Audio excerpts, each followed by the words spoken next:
স্বাগতম সবাইকে ultimate learner স্কুলে। আজকে আমি তোমাদের সামনে নিয়ে হাজির হয়েছি ভয়েস পার্ট 2। তো আমি ভয়েস শুরু করার আগে বলছি, ভয়েস শেখার জন্য ন্যারেশন খুবই প্রয়োজন, আর ন্যারেশন শেখার জন্য ভয়েস খুবই প্রয়োজন। তাই তোমরা ভয়েসটি দেখার আগে অবশ্যই ন্যারেশনের ক্লাসটি দেখে আসবে। আমার চ্যানেলেই দেওয়া আছে সেই ন্যারেশনের পার্ট 1 থেকে পার্ট 4 পর্যন্ত। সকলই পার্ট খুবই ইম্পর্ট্যান্ট। আর তোমাদের যদি কোনো জিনিস বোঝার লাগে তাহলে আমাকে অবশ্যই কমেন্টে জানাবে, আমি সেটি করার প্রচেষ্টা করব। তো আজকে আমরা আমাদের ক্লাসে চলে যাই ভয়েস পার্ট 2 নিয়ে। পার্ট 1-এ আমরা রুলস 1 পর্যন্ত 1 থেকে 2 পর্যন্ত শিখিয়েছিলাম। তোমরা সকলে পার্ট 1টি দেখে আসবে, আমি ডিসক্রিপশন বক্সে লিঙ্ক দিয়ে দেব। তো আজকে আমরা রুল 3-তে যাব। প্রেজেন্ট ইনডিফিনিট টেন্সের অ্যাক্টিভ থেকে প্যাসিভে রূপান্তর করার নিয়ম। অ্যাক্টিভ থেকে প্যাসিভ রূপান্তর করার নিয়ম কি, সেটা প্রেজেন্ট ইনডিফিনিট থেকে হবে। তো আমি আগেও বলছিলাম যে প্রেজেন্ট ইনডিফিনিট হলো পাস্ট ইনডিফিনিট হয়, তো সেগুলো হচ্ছে নিয়মের উপর আমরা ভিত্তি করে বোঝাবো। তো দেখো, প্রথমে অবজেক্টকে আমরা সাবজেক্ট করব। এম ইজ আর প্লাস মূল ভার্বের পাস্ট পার্টিসিপল ফর্ম হবে। তো মূল ভার্বের পাস্ট পার্টিসিপল ফর্ম হবে, সাথে প্যাসিভে যেতে হলে আমাদের অবশ্যই বাই দিতে হবে। বাই আমাদের ইম্পর্টেন্ট একটি জিনিস, এবং অনেক সময় বাই বসে না। যেমন নো শব্দটা থাকলে আমাদের কোনো বাই হয় না, সেটা টু হয়। যেমন যদি আমাদের কোনো শব্দ থাকে নো দিয়ে, তাহলে আমরা দিব নোন টু হবে। এই জিনিসটা সবসময় মাথায় রাখবা। যদি নো দিয়ে কোনো শব্দ থাকে, এরপরে যখন আমরা পাস্ট পার্টিসিপল যখন নোন থাকবে তখন আমরা টু দিয়ে দেবো, নোন টু। তো বাই দেওয়ার পর আমরা সাবজেক্টকে অবজেক্টিভ ফর্ম করব। তো আমরা একটি উদাহরণের মাধ্যমে করি। তো আই ইট রাইস, তো কী হবে, অবজেক্টকে সাবজেক্ট করব, অবজেক্টকে অবশ্যই সাবজেক্ট করব। তো রাইস বসালাম। এরপর কী হবে, এম ইজ আর প্লাস মূল ভার্বের পাস্ট পার্টিসিপল ফর্ম। তো ওখানে মূল ভার্ব কি, ইট, আর পুরোটা কি, অ্যাফার্মেটিভ। তো ইটের যদি আমরা এম ইজ আর বসাই, তো ইটের সাথে ইট অনুযায়ী যদি এম ইজ আর হয় তাহলে ইজ হবে, আর রাইস অনুযায়ী ইজি হবে। তো রাইস ইজ, ইটের পাস্ট পার্টিসিপল কী হবে, ইটেন। তোমরা সকলেই জানো ইটের পাস্ট হচ্ছে এট, আর পার্টিসিপল হচ্ছে eaten. Rice is eaten by সাবজেক্টের অবজেক্টিভ ফর্ম। তো সাবজেক্টের অবজেক্টিভ ফর্ম কী হবে, মি, কখনো আই হবে না। Rice is eaten by I, এটা হয় না। তো আশা করি তোমরা রুলস 3-এর 1 নম্বরটা বুঝতে পারছো। তো আমরা 2 নম্বরে যাই। তো আমরা প্রেজেন্ট কন্টিনিউয়াস টেন্সে যদি যাই, প্রেজেন্ট কন্টিনিউয়াস টেন্সে অ্যাক্টিভকে প্যাসিভ করার নিয়ম হচ্ছে অবজেক্টই সাবজেক্ট হবে। এটা সবসময় আমাদের হয়, অবজেক্ট সাবজেক্টই থাকে। এরপরে am being, is being, are being. আমি রুলস 1-এ তোমাদের বুঝিয়েছিলাম যে প্রেজেন্ট কন্টিনিউয়াস থাকলে এম এর সাথে, ইজের সাথে আর আর এর সাথে বিং শব্দটি যোগ হবে। এম ইজ আর এর সাথে এই বিং শব্দটি যুক্ত হবে। তোমরা, আমি আশা করবো যে তোমরা পার্ট 1টি দেখেই পার্ট 2টি দেখতে বসবে। আর যদি কোনো সমস্যা হয় তা আমাকে কমেন্ট সেকশনে জানাবে, আমি সেটা শুধরিয়ে দেওয়ার জন্য একটু নতুন ভিডিও করার প্রতিভা পাবো। তোমরা যত রিয়াকশান দেবে আমি তত ভিডিও দিব। তোমাদের যেই অধ্যায়টি প্রয়োজন, বিজ্ঞান হোক, অঙ্ক হোক, ইংরেজি হোক, আমাকে কমেন্ট সেকশনে জানাবে। মূল ভার্বের পাস্ট পার্টিসিপল হবে এটা আমাদের সবসময় হয়, মূল ভার্বের পাস্ট পার্টিসিপল ফর্ম বসে আর সাথে বাই বসে আর সাবজেক্টের অবজেক্টিভ ফর্ম হবে। শুধু আমাদের চেঞ্জ কোথায় পাইলাম? 2 নাম্বারে। তো এখন অ্যাক্টিভে চাই। যদি আমরা একটা উদাহরণ দেখি যে উই আর ডিগিং এ ক্যানেল, তো আমরা এটা চেঞ্জ করি। আমি আশা করব যে তোমরা এই অ্যান্সারটি আমাকে কমেন্ট সেকশনে জানাবে। তো তোমরা সকলে এখন পজ করে এটি কমেন্ট সেকশনে জানিয়ে দাও। আমি আশা করি তোমরা জানিয়েছো। তো এখন আমরা এটির অ্যান্সার দিই, উই আর ডিগিং এ ক্যানেল। ক্যানেল এখন কি হবে? যেহেতু দেখো এখানে আর, সেটা কিসের আগে হয়েছে? প্লুরালের আগে।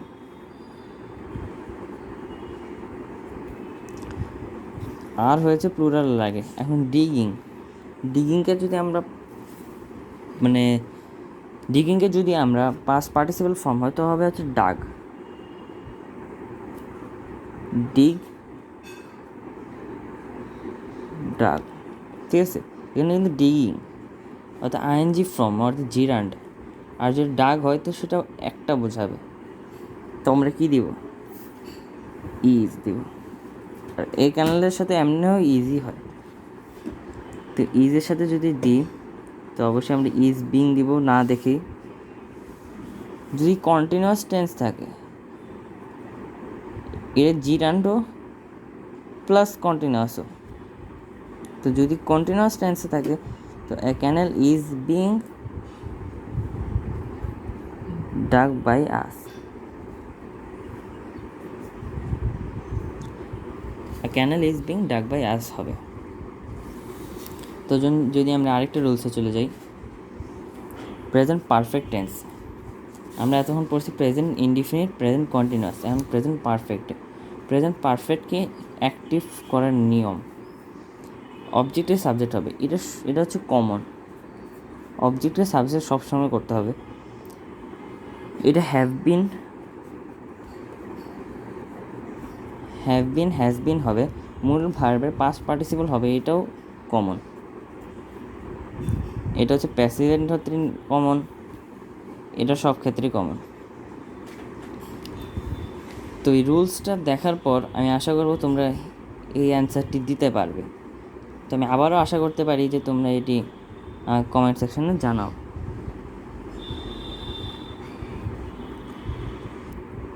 তো আমি আশা করি তোমরা পজ করে কমেন্ট সেকশনে আমাকে জানিয়েছ। তো আমি এটার অ্যান্সার তোমাদের কাছে দিই। দ্য ওয়ার্ক, অবজেক্টটি সাবজেক্ট হয়েছে, হ্যাজ বিন, এটা হ্যাজ বিন হবে,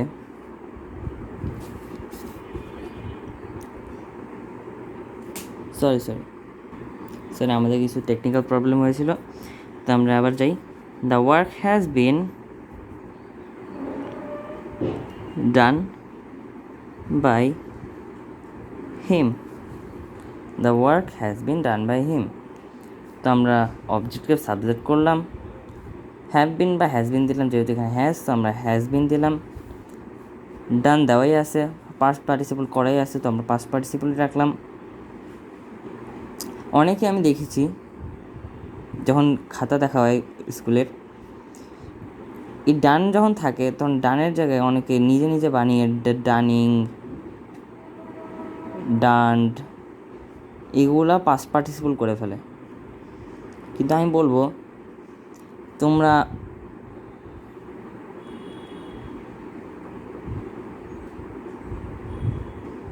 ডু ডি ডান এইভাবে যে যায়, প্রেজেন্ট পারফেক্ট পাস্ট পার্টিসিপল এগুলো শিখবা। এগুলো যারা পারো না তারা শিখবা যে ডু এর পর ডি হয়, পাস্ট করলে ডি এর পাস্ট পার্টিসিপল ডান হয়।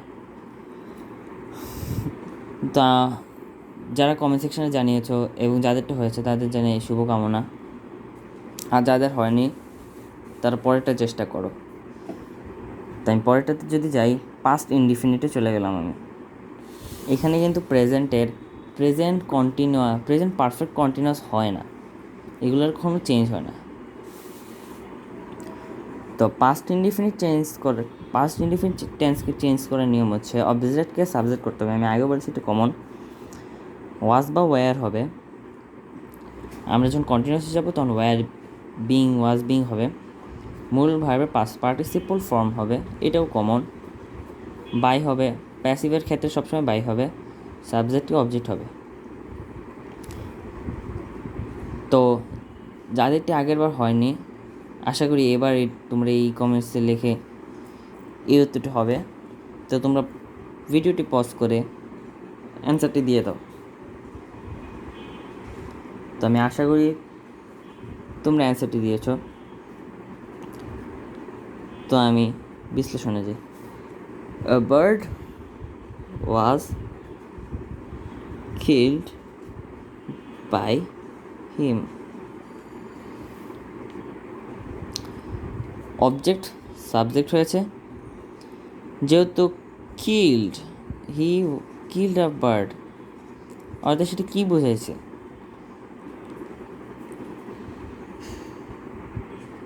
এখানে কিল্ড অর্থাৎ ডিড দিয়ে প্রশ্ন করছে।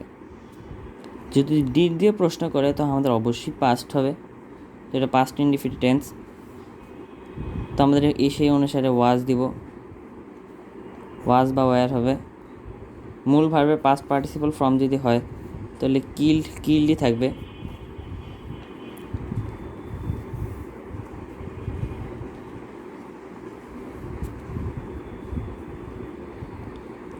এই নোটটি লিখে রাখবে, কিল্ডই হবে। আর বাই তো থাকবে সবসময়, বাই বসে, প্যাসিভের ক্ষেত্রে সবসময় বাই বসে। আর সাবজেক্টিভ অবজেক্টিভ হবে। তো সাবজেক্ট যদি অবজেক্ট হয়, হিকে যদি চেঞ্জ করা হয় তো হিমই হয়। তা আশা করি তোমরা রুলস 3 এর 4 পর্যন্ত বুঝতে পারছো। তো এখন আমরা যাব পাস্ট কন্টিনিউয়াস টেন্সে। পাস্ট কন্টিনিউয়াস টেন্সকে চেঞ্জ করার নিয়ম হচ্ছে অবজেক্টকে সাবজেক্ট হবে, ওয়াজ ওয়্যার বিং হবে, অর্থাৎ ওয়াজের ক্ষেত্রেও বিং হবে, ওয়্যারের ক্ষেত্রেও বিং হবে। মূল ভার্বের পাস্ট পার্টিসিপল ফর্ম হবে, আর বাই তো বসবেই, সাবজেক্টে অবজেক্ট হবে। তো আমাদের বেশিরভাগই কমন, শুধু বিংটা এক্সট্রা লাগাতে হবে একটু গিয়ে। তো আমরা যদি একটা এক্সাম্পলে যাই, হি ওয়াজ রিডিং এ বুক। তো আইএনজি যুক্ত শব্দ সবসময় কন্টিনিউয়াস হয়।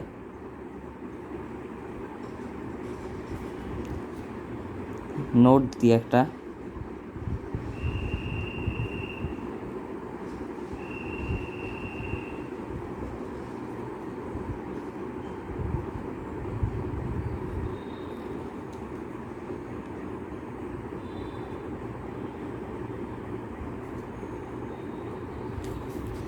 আইএনজি যুক্ত শব্দ সবসময় কন্টিনিউয়াস টেন্স।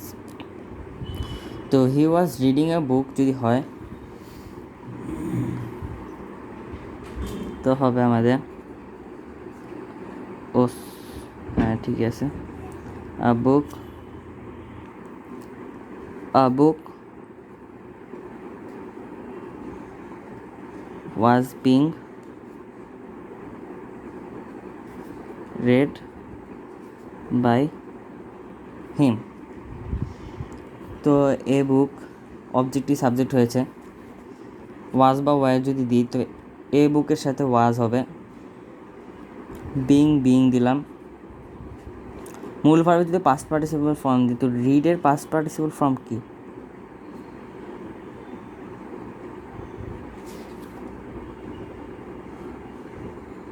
রিডের প্রেজেন্ট ওই read, past to read, past participle read. এটা শব্দে শুধু উচ্চারণে একটু ভিন্নতা, কিন্তু লেখায় কোনো ভিন্নতা নেই। তাই আমি বলছিলাম যে পাস্ট আর পার্টিসিপল তোমরা এটা শিখবে।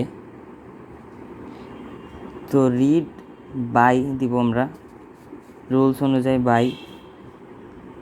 সাবজেক্টকে অবজেক্ট করব, হিকে অবজেক্ট করলে হিম হবে। তো পাস্ট পারফেক্ট টেন্সকে চেঞ্জ করার নিয়ম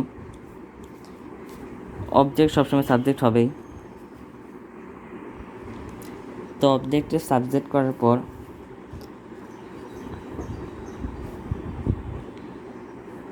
আমাদের এটা এখানে আসবে। একটু ভুল হয়েছিল লেখার সময়, তার আগে হ্যাড বিন হবে। তো হ্যাড বিন হওয়ার পর মূল ভার্বের পাস্ট পার্টিসিপল ফর্ম হবে, এরপরে বাই হবে, সাথে সাবজেক্টকে আমরা অবজেক্ট করব। তো একটা এক্সাম্পলের সাহায্যে দেখাই। I had written a letter. তো এখানে হ্যাড আছে, একটা নোট লিখি। হ্যাড যুক্ত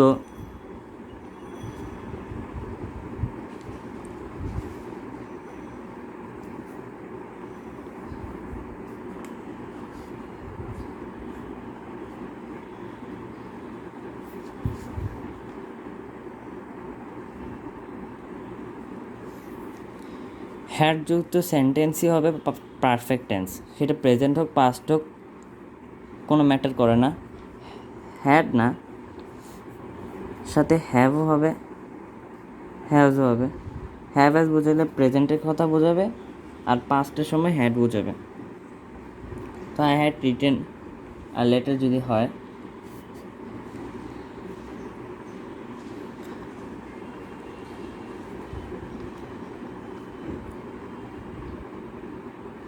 এখানে দা দিই আমরা।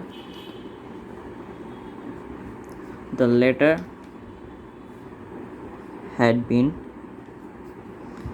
written by me.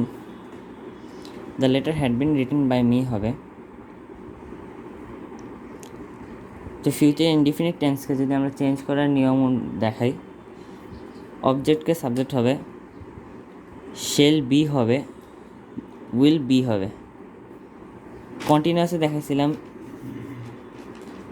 বিং হয়, কিন্তু ফিউচারের ক্ষেত্রে এখানে বি বসবে। তো ফিউচার ইনডিফিনিটকে যদি চেঞ্জ করি, আমরা দেখলাম যে ভার্বের পাস্ট পার্টিসিপল বসবে, এরপর বাই বসবে, সাবজেক্টই অবজেক্ট হবে। তো সেই অনুসারে আমরা চেঞ্জ করি। I shall do the work.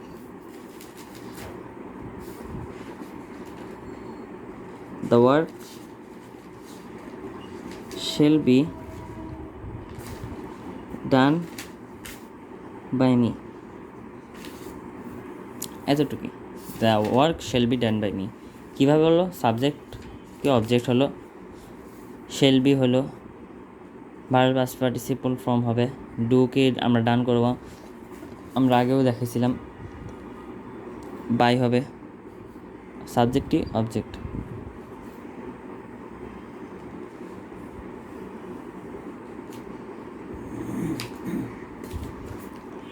আমি আরেকটা নোট দিই, যদি আই সবসময় মি হবে, অনেকে এটা থাকে না মাথায়, নোট লিখে রাখবা।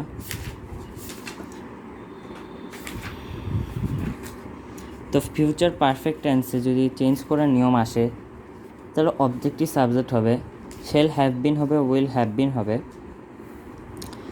যেহেতু পারফেক্ট, তাহলে আমাদের হ্যাভ বিন হ্যাজ বিন দিতে হবে। হ্যাভ বিন হবে, হ্যাভের সাথে সবসময় বিন হয়, অ্যামেজারের সাথে বিং হয়। আর যদি ফিউচারের ক্ষেত্রে থাকে তাহলে বি হয়। তো এখন যদি আমরা এটাকে প্র্যাকটিস করি, বাকি নিয়মেই আমাদের আগের রুলস অনুযায়ী বাই বসবে, সাবজেক্ট অবজেক্ট হবে, মূল ভার্ব পাস্ট পার্টিসিপল হবে। তো the work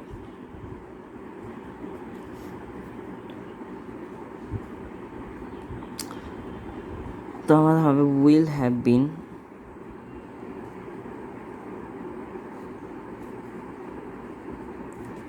read by him। এতটুকুই। দ্য ওয়ার্ক সাবজেক্ট হলো, উইল বসলো, হ্যাভ হলো, শুধু বিন এক্সট্রা, রিডের পাস্ট পার্টিসিপল রেডি, এটা রেড বলে, আর বাই বসলো, subject object. Note the, he change হয়ে হিম হয়। তো আমাদের এতক্ষণে যে আমাদের প্রেজেন্ট, পাস্ট, ফিউচার সেইগুলোর রুলসগুলো গেল। তো আমরা এখন যাব হচ্ছে যে মেন রুলসগুলো, যেগুলো কঠিন রুলস সেগুলোর ক্ষেত্রে। তো সেগুলো আসবে রোল 4 থেকে শুরু। তো রুল 4 যদি আমরা দেখি, মে, মাইট, মেয়েরই বিপরীত শব্দ মাইট, ক্যান, কুড, ক্যানেরই বিপরীত শব্দ could, must, ought to, going to যুক্ত ভয়েসকে চেঞ্জ করার সময় এদের পরে বি বসে এবং তারপরেই মূল ভার্বটির পাস্ট পার্টিসিপল হয়। অর্থাৎ কী হবে, যদি এই শব্দগুলো থাকে তাহলে আমাদের চেঞ্জ করার সময় এদের পরে বি বসবে, বি শব্দটি বসবে, তারপরে আমাদের মূল ভার্বের পাস্ট পার্টিসিপল ফর্ম বসবে। অর্থাৎ যদি থাকে আমাদের হেল্প, তো হেল্প, ঠিক আছে। তো আমরা যদি এটারই চেঞ্জ করি, সরি কী করলাম, you may be helped by me, you may be help by me. তো আমরা কী করলাম, এগুলো যদি থাকে তো আমাদের মেয়ে ছিল, এখানে মেয়ে ছিল, যুক্ত সেন্টেন্সকে চেঞ্জ করার সময় এদের পরে বি বসবে, বি বসালাম, মেয়ের পরে বি দিলাম, এরপরেই হচ্ছে আমাদের মূল ভার্বের পাস্ট পার্টিসিপল ফর্ম হবে। তো আমরা মূল ভার্বের পাস্ট পার্টিসিপল ফর্ম দিলাম। এরপরে আমাদের অনুসারে যে বাই বসবে, এরপর আমাদের সাবজেক্টকে আমরা অবজেক্ট করব, সেগুলো হচ্ছে বাকি নিয়ম অনুসারে। তখন আমরা যদি রুলস 5-এ যাই, তো আমরা যদি রুলস 5-এর দিকে যাই, ইম্পারেটিভ সেন্টেন্সকে চেঞ্জ করার নিয়ম। ইম্পারেটিভ সেন্টেন্স অনেকের কাছে একটু কঠিন মনে হয়, তবুও আমি তাদের কাছে একদমই পানির মতো করে দেব। শুধু মূল ভার্ব দিয়ে শুরু হওয়া সেন্টেন্সকে চেঞ্জ করার নিয়ম, প্রথমে আমাদের হবে লেট। এটা একটু কঠিন, তবু তোমরা দেখো, লেট প্রথমে বসবে আমাদের, তারপর অবজেক্টকে আমরা সাবজেক্ট করব, তারপর আমাদের বি বসবে, তারপর ভার্বের পাস্ট পার্টিসিপল ফর্ম হবে, এরপর বাকিটা এক্সট্রা। তো আমরা যদি একটা এক্সাম্পলের সাথে দিই, তোমরা এই নিয়মটা দেখে কিন্তু অ্যান্সারটা দিতে পারবে আমি আশা করি। তো আমি আশা করি তোমরা ভিডিওটি পজ করে আমাকে কমেন্ট সেকশানে এটা অ্যান্সারটা জানাবে। তো আমি আশা করতে পারি তোমরা জানিয়েছো। তো আমি যদি এটা অ্যান্সারে চাই, লেট দ্য ওয়ার্ক বি, এরপরে হবে আমাদের ডান। এখন তোমাদের মাথায় একটা কোয়েশ্চেন ঘুরতেছে, আমি যা মনে করব, এখানে সাবজেক্ট অবজেক্ট হলো না কেন? তোমরা দেখছো না যে এখানে সাবজেক্ট নাই? কখনই ইম্পারেটিভ সেন্টেন্সে যখন ভয়েস করার নিয়ম থাকবে, যখন শুধু মূল ভাব দিয়ে শুরু হবে, আমি প্রথমে কিন্তু লিখছি শুধু মূল ভাব দিয়ে যদি শুরু হয়, সেখানে কিন্তু সাবজেক্ট কখনো অবজেক্ট হবে না। অর্থাৎ সেখানে শুধু আমাদের মূল ভাব পার্টিসিপাল ফর্ম দিয়ে শেষ করব। তো এটার যদি বিশ্লেষণে যাই, ডু দ্য ওয়ার্ক, তো আমাদের শুধু মূল ভাব দিয়ে শুরু হয়েছে, তাহলে আমাদের প্রথমে বুঝতে হবে যে প্রথমে আমাদের লেট বসবে। তো আমরা প্রথমে লেট দিলাম, অবজেক্টে সাবজেক্ট হবে, অবজেক্ট হচ্ছে আমাদের দ্য ওয়ার্ক, আর ডু হচ্ছে শুধু মূল ভাব, কিন্তু সাবজেক্ট নাই। এখানে সাবজেক্ট কিন্তু আছে, কিন্তু সেটা উজ্জ্বল, কিন্তু আমরা সেটা লিখবো না। এখানে থাকতে পারে ইউ, আমাদের যদি আমরা বাংলায় উচ্চারণ করি, বাংলা অনুজ্ঞা অনুযায়ী এখানে তুমি, এসব থাকে। তোমরা যারা ব্যাকরণ পড়েছো তারা অনেকে বুঝবা যে এখানে বাংলা ব্যাকরণ অনুজ্ঞা অনুযায়ী এখানে তোর, তুই, তুমি অনুসারে ইম্পারেটিভ সেন্টেন্স হয়, তবে সেটা আমাদের উজ্জ্বল থাকে, আমরা দেখবো না। এই উজ্জ্বল শব্দটা কিন্তু আমাদের বাংলায় ব্যাকরণে ব্যবহৃত হয়, কিন্তু আমাদের ইংলিশে সেটা ব্যবহৃত হয় না উজ্জ্বল সেন্টেন্স। তো আমরা দেখি ডু দ্য ওয়ার্ক, লেট বসালাম, দ্য ওয়ার্ক অবজেক্টে সাবজেক্ট করলাম। আমরা কি পড়েছিলাম, বি বসবে, বি কখন বসবে সেটা সাবজেক্টের পরে বসবে, অর্থাৎ আমরা অবজেক্টে সাবজেক্ট করার পরে আমাদের বি বসবে। তো আমরা অবজেক্টে সাবজেক্ট করার পর আমরা বি দিলাম, ভার্বের পাস্ট পার্টিসিপল হবে, দিয়ে দিলাম, আর কিন্তু কিছুই নাই। তো আমরা আগেও এটার ব্যাখ্যা দিয়েছি। তো ইম্পারেটিভ আমাদের রুল 5-এর 1 নাম্বারটা শুরু করেছিলাম, কিন্তু আমরা শেষ করতে পারবো না। আমাদের মোট 5টা রুলস আছে ইম্পারেটিভের, সেটা আমরা পরের ভিডিওতে নিয়ে আসবো, অর্থাৎ পার্ট 3-তে। আমার ভয়েসের পার্ট 1, 2, 3 দিয়ে শেষ করা যাবে না, কারণ আমি তোমাদের সামনে মোট 22টা রুল ভয়েসের, অর্থাৎ মোট 22টা রুলস আমি তোমাদের সামনে উপস্থাপন করব। সেটা সময় লাগবে, তবু আমি পুরোটা চেষ্টা করব যে তোমাদের জন্য আমি এই 22টা রুলসই উপস্থাপন করতে পারি। তো তোমরা এখনও যারা আমার চ্যানেলের মেম্বার হও নাই, অর্থাৎ সাবস্ক্রাইব করো নাই, অবশ্যই সাবস্ক্রাইব করবে এবং বেল আইকনে চাপ দিয়ে রাখবে, যাতে আমি এই রুলসগুলো যখন আমি তোমাদের দিব সাথে সাথে সাথে তোমাদের কাছে চলে যায়। তো আজকের জন্য এতটুকুই থাকলো। আর যদি তোমাদের কারোর কোনো প্রবলেম থাকে, যে কোনো সাবজেক্ট আমার এখানে প্রবলেম আছে, যেমন বিজ্ঞানে, ইংলিশে, অঙ্কতে যদি কোনো কারোর সমস্যা থাকে, তো আমাকে অবশ্যই জানাবে, যেই ক্লাসেরই হোক আমাকে জানাবে, আমি তোমাদের জন্য ভিডিও অবশ্যই বানাবো। তো আজকের জন্য এতটুকুই। আসসালামু আলাইকুম।